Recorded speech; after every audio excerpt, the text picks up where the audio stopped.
Leo ndabwera ndi nkhani yake kuzana ndi mkazi ndi ada awawa.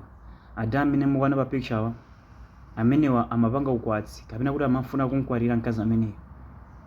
Koma ada awa samadziwa china chilichonse chokuzana ndi mkazi. Ndi nkhani ya lero ija mkazi anapita ku African casting. Anthu anapanga list ya atsikana amene akhala kupita kupanga mafilimu olaula ndi mzungucha. Kwapezeka zakuti mkazi wa ada awaso anapitako ku African casting.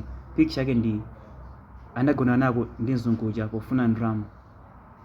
Ndi ada awawa amankwatira mkazi uja samadziwa china chilichonse chokuzana ndi mkazi. Apa pamene mukuona pa picture apa ndi ozingwa asowa zochita apapa. Mtima sakuupezayi mmene mukuonera pa picture apa.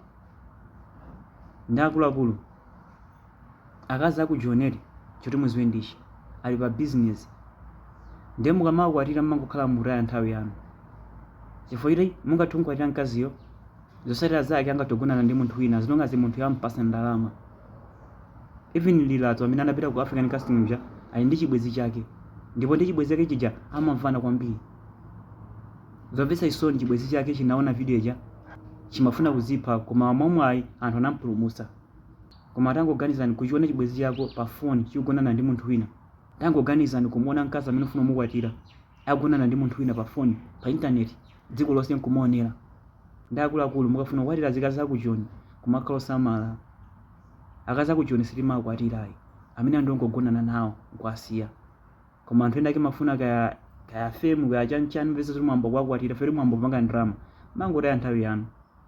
Chifukwa akazi amene angatogonana ndi wina aliyense as long as wapanga providing drama. Hero as fumu